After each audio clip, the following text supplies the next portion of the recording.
जननी जन्म सौख्यानां वर्धने कुलसंपदं पदवी पूर्व पुण्यानां लिख्यते जन्म पत्रिका गजाननं भूतगणादिसेवितं कवित्तजम्बो फलसारपक्षितम् उमासुतं सोह विनाश कारणं नमामि विघ्नेश्वर पादपङ्कजम्. மகாகணபதி துணை கொண்டு மாதா பிதா குரு துணை கொண்டு உலகெங்கும் வாழக்கூடிய நெக்ஸ்ட் ஜென் நேயர்கள் அனைவருக்கும் வணக்கம். நான் உங்கள் டாக்டர் ராஜ்குமார் சிவாச்சாரியார் பேசுகிறேன். எல்லாரும் எப்படி இருக்கீங்க? இன்றைய தினம் நாம் தற்பொழுது பார்க்கக்கூடிய பதிவு பார்த்தீங்கன்னா ஜூலை மாத ராசி பலன்கள். இந்த ஜூலை மாசத்துல எப்படி இருக்கும் சுவாமி? இப்போ நம்ம ஒரு விஷயமா நம்ம பார்க்குறோம் அப்படின்றது இருக்கு. ராசி பலன்கள்லேயே பார்த்தீங்கன்னா வார ராசி பலன்கள் பார்க்குறோம், மாத ராசி பலன்கள் பார்க்குறோம். எதனால மாத ராசி பலன்கள்? இப்போ ஜூலை மாத ராசி பலன்கள்ல 12 ராசிக்கு, மேஷ ராசியிலேருந்து மீன ராசிக்கு என்னென்ன விஷயம் கன்ஃபார்மாக நடக்கும், ஆணித்தரமாக சொல்லலாம். இதெல்லாம் உனக்கு இருக்கு, இந்த மாதிரியான விஷயங்கள்லாம் உனக்கு நடக்கும், நடக்காது, இப்படி இருக்கு அப்படிங்கிறது. இது பார்த்தீங்க அப்படின்னு சொன்னால் பொதுவான ஜாதகம் தான் இருந்தாலும் சில பேருக்கு இது அப்படியே சில பேருக்கு பழிக்கும். சுவாமி எனக்கு சொன்ன மாதிரி இருக்கு இந்த சில ஜாதகங்கள் அப்படின்னு சொல்ற மாதிரி இருக்கும். ஏன்னா அனுபவ ஜோதிடம் அப்படின்னு சொல்லுவாங்க. ஸோ சில விஷயங்கள்லாம் இருக்கு. இந்த ஜூலை மாசத்துல அதிகமாக முக்கியத்துவம் கொடுக்கக்கூடியது பெண்களுக்கு. அதிகமாக நிறைய முக்கியத்துவம் கொடுத்து பல துறைகளில் பெண்களுக்கு முக்கியத்துவம் கொடுத்து அந்த இடத்துல பார்த்தீங்கன்னா பெண்களுக்கு நிறைய ஒரு அமைப்பை தரக்கூடிய சூழ்நிலைகள் ஜாதகத்துல உண்டு. இந்த ஜூலை மாசத்துல ஒண்ணு. ரெண்டாவது, மிகப்பெரிய ஏதாவது ஒரு நிறுவனங்கள் அந்த மாதிரி ஏதாவது இருக்கக்கூடிய இடத்துல ஒரு தீ விபத்து, ஏதாவது ஒரு சிறு சிறு பிரச்சனைகள், அது பார்த்தீங்கன்னா பெரிய அளவில் அது வரக்கூடிய சூழ்நிலைகள் இருக்கும். தீ விபத்து ஏற்பட்டு அதனால சில விஷயங்கள் அப்படிங்கிற மாதிரி இருக்கு. மூணாவது விஷயம் பார்த்தீங்கன்னா பள்ளி குழந்தைகள். அது இந்த பள்ளி குழந்தைகள் படிக்கிறாங்க, பள்ளி குழந்தைகள் படிக்கிறதுக்கு ஸ்கூலுக்கு இப்போ ஸ்கூல் வேனில் போகிறாங்க, ஸ்கூல் பஸ்ஸில் போகிறாங்க, மினி ஆட்டோ அந்த மாதிரிலாம் போகிறாங்க. அந்த மாதிரி போகக்கூடிய காலகட்டத்தில் இந்த குழந்தைகளுடைய சில விஷயங்கள் பார்த்தீங்க அப்படின்னு சொன்னால் இந்த வண்டி வாகனங்கள் வெளியில் இயக்கக்கூடியது, டூர் போடுறது, இதில் ஏதாவது ஒரு சிறு விபத்துக்கள் நடக்கிறதுக்கான வாய்ப்புகள் இருக்குது. அது மேஜராக இல்லாட்டாலும் சில விஷயங்கள் இருக்குது. கொஞ்சம் கவனத்துடன் பள்ளியில் இருக்கக்கூடியவர்கள், அங்கே வேலை செய்யக்கூடியவர்கள் அது கொஞ்சம் கவனமாக இந்த மாதத்தில் பார்த்துக்கணும். இதெல்லாம் நடக்கும் அப்படிங்கிறது இருக்குது. வெளிவட்டார பழக்க வழக்கங்கள், மற்ற விஷயங்கள் இதெல்லாமே ஓரளவுக்கு சில விஷயங்கள்லாம் இருக்கும்.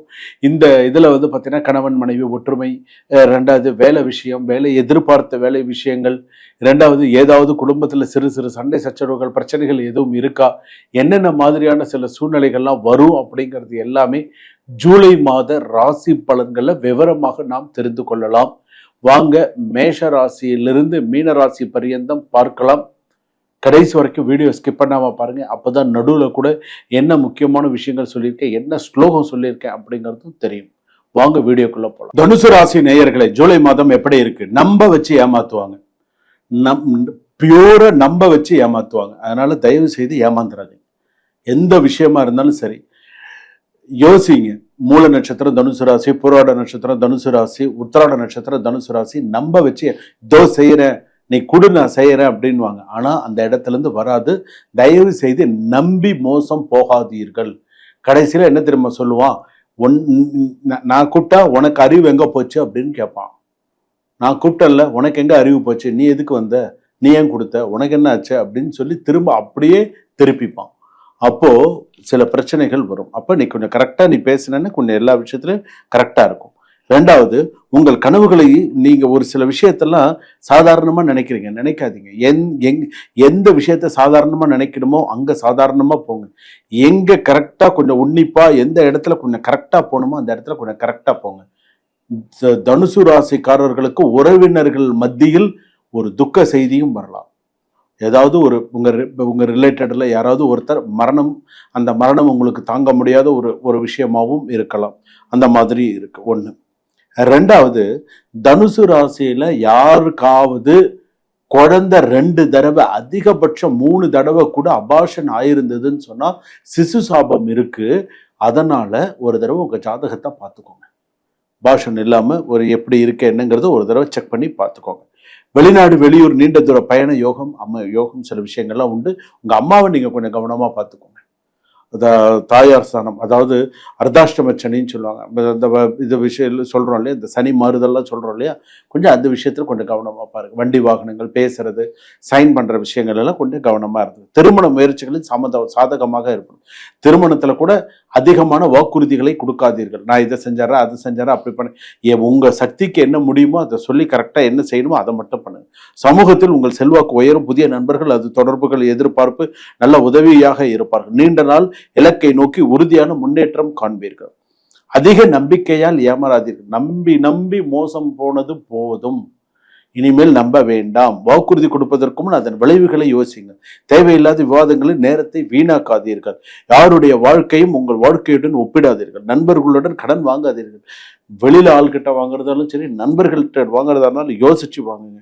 புதுசா ஆளுங்க கிட்ட எல்லாம் போய் கடன் வாங்காதீங்க.